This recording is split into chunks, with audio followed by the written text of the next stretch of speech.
maging walang ilaw. At dahil tayo ay nasa panahon ng mga unang Kristiyano, panahon ng mga apostol, wala naman silang kuryente no. Pero nagdadaos sila ng gawa. Minsan lang namin nararanasan yun, di naman may konti inconvenient tayo, portable, mainit. Kasi dahil ang church natin designed for air conditioning.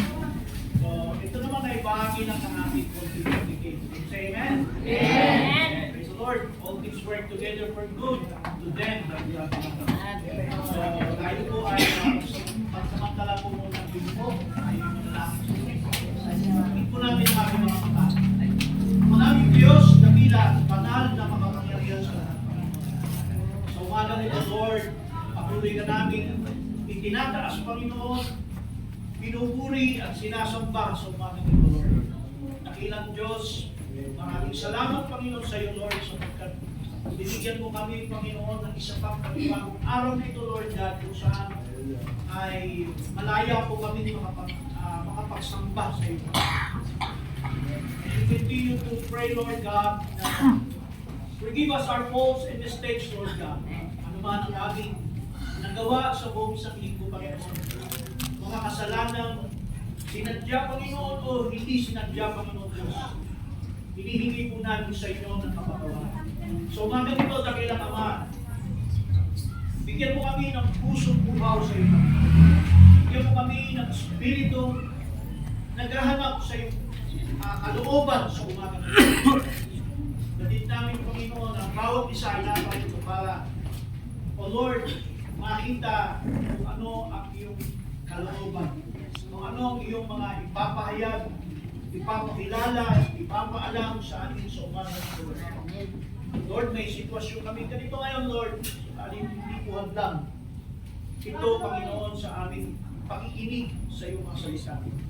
We do our best, Lord God, na sa araw nito, sa umaga nito, Lord, sisikapin po namin, Panginoon Diyos, na maiayon po namin ang aming mga sarili, ang aming espiritu, Panginoon, habang nakikinig kami sa iyong mga salita.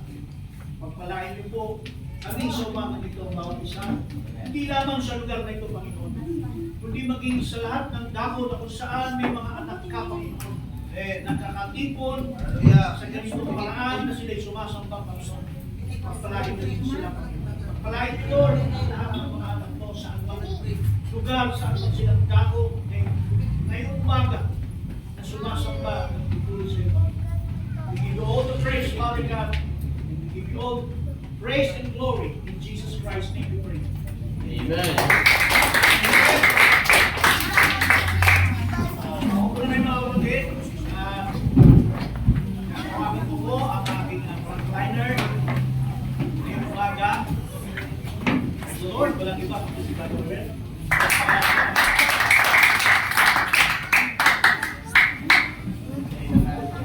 Mag-pigdod kayo ha. Tiktok ha.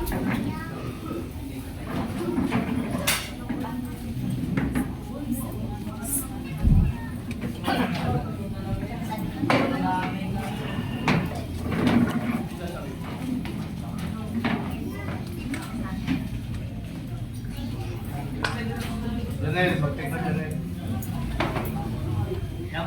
Magandang umaga po sa atin lahat. Turihin po ang Diyos na buhay sa Amen. buhay po ng bawat isa sa atin. Ang topic po ni Pastor dito for today is about Godhead. At kahapon po, nasabihan ako na mag-frontliner. Kaya pasensya na po kung hindi masyadong handa. Ngayon, Hebrews chapter 1 verse 1. So puntahan po muna. Sa Hebrews chapter 1 verse 1, nasabi ng ang Diyos ay nagsalita sa ating mga magulang sa iba't ibang panahon, sa iba't ibang paraan sa pamamagitan ng mga propeta. Ngayon, ano ba ang sabi? Ano ba ang pahayag ng Diyos sa mga propeta tulad ni Moses, Samuel, at maging ni Isaiah? Sa Deuteronomy chapter 6 verse 4, sabi doon, Hear, O Israel, the Lord our God is one Lord. Merong one Lord na tinutukoy. And then sa Deuteronomy chapter 4 ulit, sa chapter 4 naman verse 35, that you might know that the Lord is God and there's no God beside me. Sa book of Samuel naman, 1 Samuel chapter 2 verse 2, there's only holy.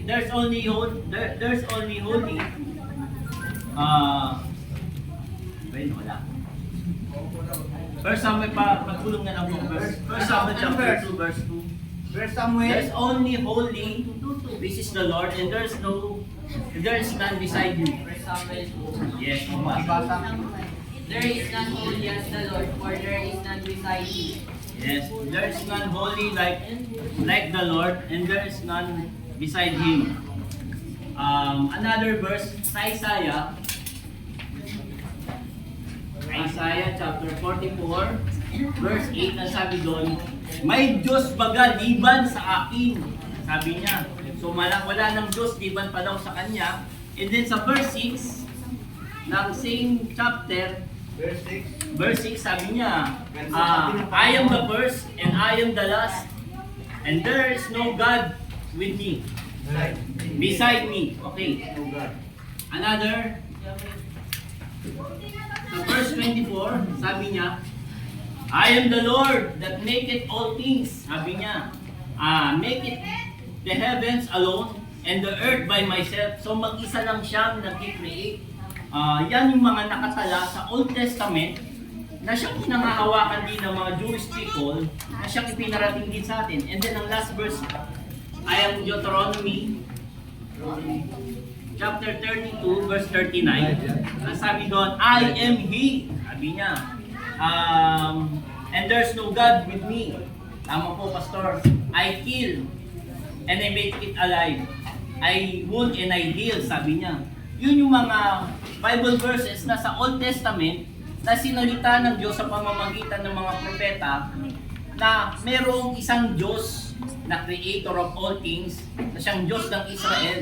Ngayon, sa New Testament, ng Hebrews 1:2, yung Godhead, 3 times siyang mention, yung Godhead, pagdating sa New Testament, Romans chapter 1 verse 20, nang sabi dyan, tumutukoy niya sa walang hanggang kapangyarihan ng pagka-Diyos, bagamat invisible, nagiging visible, at nagiging maliwanag dahil doon sa mga bagay na ginawa niya mula pa nung una. Ngayon, another verse, yung Acts chapter 17 verse 29. For as much as we are offspring of God, sabi doon, we ought not to think that the Godhead is like unto gold, silver, or stones, graven art and man's device. Sabi doon, yamang tayo ay lahi ng Diyos ay hindi natin marapat isipin ang pagka-Diyos ay gaya ng ginto, pilak o bato, na inukit ng kabihasnan at katalinuhan ng tao. Niisipin man lamang na mayroong pagka-Diyos doon sa mga gawa ng kamay ng tao ay hindi marapat isipin. Ngayon, sa Old Testament, maraming mga Bible supports na hindi tayo dapat sumamba sa mga Diyos-Diyosan na gawa ng kamay ng tao. Amen. And doon sa Isaiah chapter 42 verse 8, ang sabi doon, I will not give my glory to another, neither my praise to graven images. Ngayon, yung pangatlo na na-mention sa Godhead ay ang Colossians chapter 2 verse 9. For in Him dwelleth all the fullness of the Godhead bodily. Sa Tagalog, sa kanya na nakapuspusan ng pagka-Diyos sa kapahayagan ayon sa laman. So meron tinatawag na indwelling. Merong indwelling yung Ama at yung Anak. Ay, Pastor, medyo mahaba po. Medyo bakas pasang na lang, Pastor, ang pasensya na. Okay, merong indwelling yung Ama at yung Anak na susuportahan ng ayon kay Paul sa 1 Timothy chapter 3 verse 16. And without controversy, great is the mystery of godliness. God was manifest in the flesh, justified by the Spirit, seen by the angels, preached unto the Gentiles, believed in the nation, and received up unto glory. Ngayon, nagmanifest ang Diyos sa Anak. Yan ba ay na-prophesy muna sa Old Testament? Yes, sa book of Isaiah na siyang kinote ngayon ni Matthew, sa Matthew chapter 12, verse 18, 17, 18, no? I will put my spirit upon him. I will put my spirit upon him. Ngayon, kailan nagkaroon ng katuparan? Yung fulfillment ng sabihin nyo, na ikot ni Matthew doon sa Isaiah, na I will put my spirit upon him. To whom I am, yun. Ngayon, ang kaganapan niyan ay nasa John chapter 1, verse 32 and 33. Matthew chapter 3, verse 15 to 17. Isang pangyayari na kung saan ang Panginoong Hesus ay binautismohan sa River Jordan ni John the Baptist, at pag-ahon niya sa tubig doon ay bumukas ang kalangitan at nag-witness sila maging si John. Sabi niya, and I saw the Spirit of God descending like a dove and lighting upon him. And merong sa may tinig na tumitaw and a low voice saying, this is my beloved son in whom I am well pleased. Sabi niya, ito ang sinisita kong anak na kung saan siya kong pinalulugdan. So yung fulfillment ay naganap na ang Diyos, ang Espiritu ng bahagi ng Diyos, Pastor, ang bahagi ng Espiritu ng pagka-Diyos ay nanahan. Ang tingin po yung nakaraan to sa anak. Ngayon, doon po, meron din ba siyang testimony or siya ba ay kinumpirma ba niya na ang Espiritu ng Diyos ay nanahan sa kanya?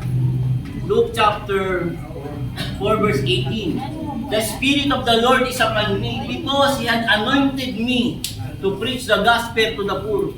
So kinumpirma niya na ang Espiritu ng Diyos ay nananahan sa kanya. Ano pa ngayon ang mga supporting verses na ang Espiritu ng Diyos ay nananahan sa kanya? Kaya God was in Christ. John chapter 10 verse 14 and 11. Believe that the Father is in me and I in Him. The words that I speak unto you, I speak not by myself, but the Father that dwelleth in me. Yun ang mga sinasabi niya. And then verse 11, pinagdidiinin niya, believe that the Father is in me and I in Him. Another verse, John chapter 16 verse 32. Pwede pong samahan niyo po ako. 16:32. Apo. Iiwanan ninyo akong mag-isa, sabi niya. Ngunit hindi ako magiging mag-isa. I am not alone. Because the Father is in me. Tama po, Pastor? Yes. Yes. 16:32. Okay, another verse po. John chapter 8, verse 29. Tama po. 8:29. Apo, 8:29. He that sent me is with me. Sabi po niya. Yun yung, Apo, yun. He that sent me is with me. And John chapter 10 verse 30, my Father and I are one. Yun yung mga pinapamalian ng iba na akala nila, yung anak ay siya na rin yung mismo ama. Pero kung itutuloy mo siyang babasahin sa verse 38, sabi niya, believe that the Father is in me.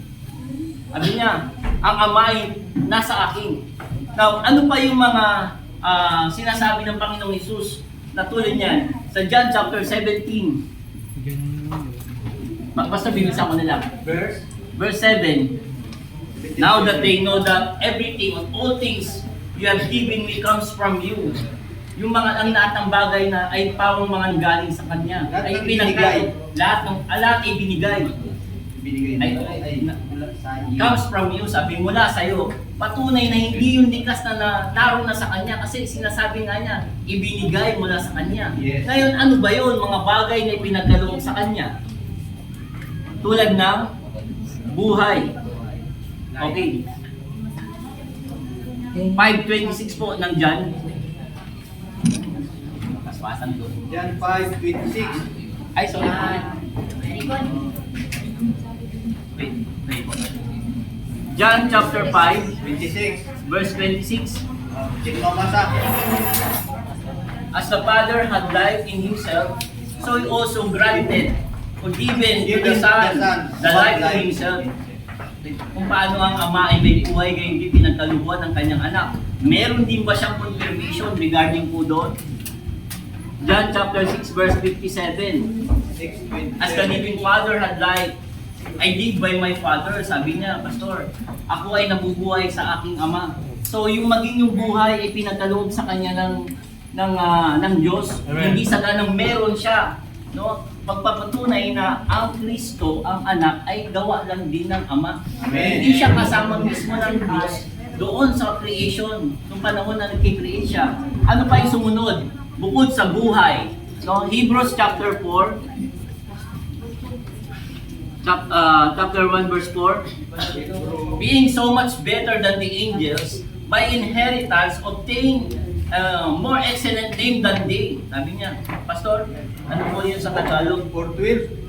Nagmana ng lalong marilang na pangalan kaysa sa kanila, kaysa sa mga anghel. O ano po yung pangalan? Ano po yung pangalan na minana niya mula sa kanyang ama?